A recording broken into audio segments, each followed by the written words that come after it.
College में चल रही फोटो कॉन्टेस्ट प्रतियोगिता के चलते उस कॉलेज के स्टूडेंट रवि, गौरी, रोहित और नेहा अच्छी फोटो की तलाश में शहर से दूर सुनसान जगह पर बने एक पुराने मंदिर में पहुंचते हैं, जो कि एक खंडर में बदल चुका था। पर वो लोग नहीं जानते थे कि जिस जगह पर उन्होंने कदम रखा है वहां हजारों सैकड़ों साल पहले एक हैवान को मंत्रों से बांधकर तहखाने में दफन कर दिया गया था।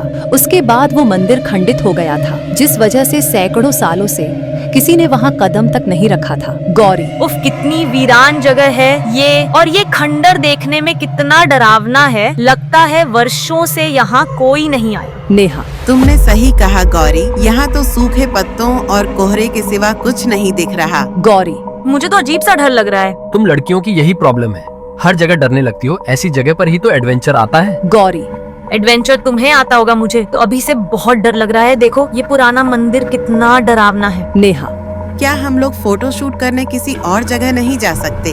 रोहित, तुम्हें अंदर नहीं जाना है तो तुम बाहर इंतजार करो, नहीं तो अपना मुंह बंद रखो। रवि, चलो चलो सब अपने कैमरा और फोन निकालो, अभी हम मंदिर के अंदर जा रहे हैं। जैसे ही उन लोगों ने मंदिर के अंदर कदम रखा है, चमगादड़ का एक झुंड आवाज करता हुआ उनके सिर के ऊपर से गुजर गया। लड़कियां डर गईं, उनकी चीख निकलने लगी। रोहित, तुम लोग तो चमगादड़ से भी डर गई। रवि, सब लोग जरा संभल कर आगे बढ़ना, कोहरा मंदिर के अंदर भी हो रहा है, कहीं किसी के चोट न लग जाए। नेहा, यह खंडर अंदर से कितना अजीब है। सारे रास्ते एक जैसे लग रहे हैं, जैसे कोई भुलैया हो। खंडर में बनी प्राचीन मूर्तियों की फोटो खींचते हुए धीरे धीरे वो लोग आगे बढ़ रहे थे कि तभी रवि, सब लोग इधर आओ, इस पत्थर पर कोई मैसेज लिखा हुआ है। गौरी, तुम्हें तो संस्कृत आती है ना, क्या लिखा हुआ है इसमें? गौरी, यहाँ लिखा है कि 600 साल पहले इस मंदिर के तहखाने में एक आदमखोर हैवान को मंत्रों द्वारा कैद किया गया था, जिस वजह से यह मंदिर शापित और अपवित्र है। सब चौंक जाते हैं। नेहा, क्या कहा? मुझे तो पहले से ही यह जगह भूतिया लग रही थी। मेरा कहना मानो, सब लोग वापस चलो। नेहा की बात सुनते ही सब डर गए। रोहित, कोई कहीं नहीं जाएगा। अरे ये सब कहने की बातें हैं। तभी गौरी की चीख में सबको चौंका दिया। रवि, गौरी क्या हुआ, तुम चीखी क्यों? गौरी, आह, लगता है मेरे पैर में कुछ चुभ गया। रवि, अरे उसके पैर से तो खून बह रहा है। जिस जगह गौरी के चोट लगी थी उस जगह के नीचे एक तहखाना था।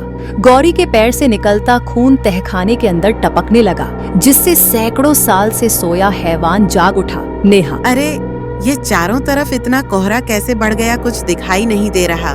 तभी अचानक तहखाने का दरवाजा खुल गया और दो भयानक हाथ जख्मी गौरी के पैर पकड़कर अंदर खींच लेते हैं। गौरी की चीखें मंदिर में गूंज गई। रवि, अरे ये गौरी कहाँ गई? उसके चीखने की आवाज यहीं से आई थी। रोहित, रवि, मुझे लगता है यहाँ कुछ गड़बड़ है, हमें वापस चलना होगा, पर पहले गौरी को ढूंढो। डर की वजह से सबके दिल जोर जोर से धड़क रहे थे। गौरी कहीं भी नजर नहीं आ रही थी। नेहा, कहीं ऐसा तो नहीं कि उस पत्थर पर लिखी बात सच हो और यहाँ आकर हमने बहुत बड़ी गलती कर दी हो। रोहित, तुम बेवकूफ हो क्या?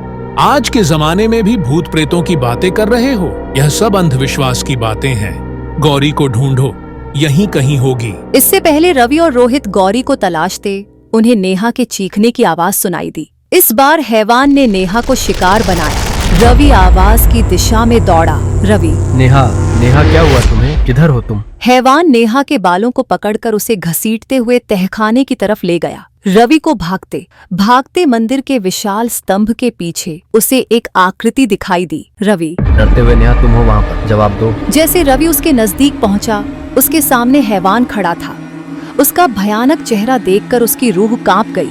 इससे पहले रवि संभल पाता, हैवान ने उसके गले को अपने हाथों से दबोच लिया और उसे वही खाने लगा। रवि की चीख निकल गई। रवि की चीख सुनकर रोहित, ओह नहीं, ये तो रवि की चीख थी। आखिर क्या हो रहा है? बाहर जाने का रास्ता भी नजर नहीं आ रहा है, सारे दरवाजे एक जैसे ही नजर आ रहे हैं। एक एक करके वो हैवान का निवाला बन चुके थे। रोहित भी भागते भागते थक चुका था, पर उसे बाहर जाने का रास्ता नहीं मिल रहा था कि तभी वो हैवान रोहित के सामने आ गया। रोहित, क्या बला है? और बहुत डर गया। रोहित ने देखा उस हैवान की लाल सुर्ख आंखों से जैसे खून बह रहा था और उसके बड़े बड़े दांतों से खून टपक रहा था। रोहित, हैवान दरिंदे कौन है तू? तूने मेरे दोस्तों के साथ क्या करा? मैं तुझे जिंदा नहीं छोड़ूंगा। हैवान धीरे धीरे कदमों से रोहित की ओर बढ़ने लगा। अपनी तरफ बढ़ते देख रोहित अपने पास पड़े बड़े बड़े पत्थर उठाकर फेंकने लगा, पर उस हैवान पर कोई असर नहीं पड़ रहा था। अचानक रोहित को तहखाने का रास्ता दिखा और वो नीचे की ओर भागा।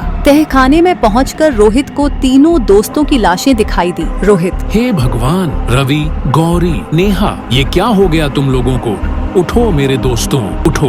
रोहित तहखाने में एक बड़े पत्थर के पीछे छुप गया। तभी उसे कुछ आहट सुनाई दी। रोहित, हे भगवान, ये हैवान दरिंदा यहाँ भी आ गया। अब मैं क्या करूँ? तभी रोहित की नजर तहखाने में बनी दीवार के चित्र पर पड़ी। रोहित, ओह, इसका मतलब इस हैवान की जान इसके दिल पर वार करने से जाएगी। रोहित ने तुरंत अपने आसपास निगाहें दौड़ाई तो उसे एक भाला जैसी बनी नुकीली लकड़ी दिखाई दी। रोहित ने उसे तुरंत उठा लिया। रोहित, आज मैं इस खूनी हैवान को जिंदा नहीं छोड़ूंगा। इसने मेरे दोस्तों को मारा है। इतने में ही रोहित हैवान पर हमला करने गया तो हैवान ने उसकी गर्दन पकड़कर हवा में उठा लिया। रोहित बहुत कोशिश करते हुए हाथ में पकड़ी लकड़ी से हैवान की आंख फोड़ दी। हैवान दर्द के मारे झटपटाने लगा। रोहित ने मौका देखकर दूसरी आंख पर भी वार कर दिया। हैवान चीखने लगा। हैवान के चीखने से मंदिर की दीवारें हिलने लगी। इससे पहले रोहित हैवान के दिल पर वार करता है। हैवान ने रोहित का हाथ पकड़कर उसका हाथ तोड़ दिया, पर रोहित ने हिम्मत नहीं हारी। उसने लकड़ी दूसरे हाथ में पकड़ ली और पूरी ताकत से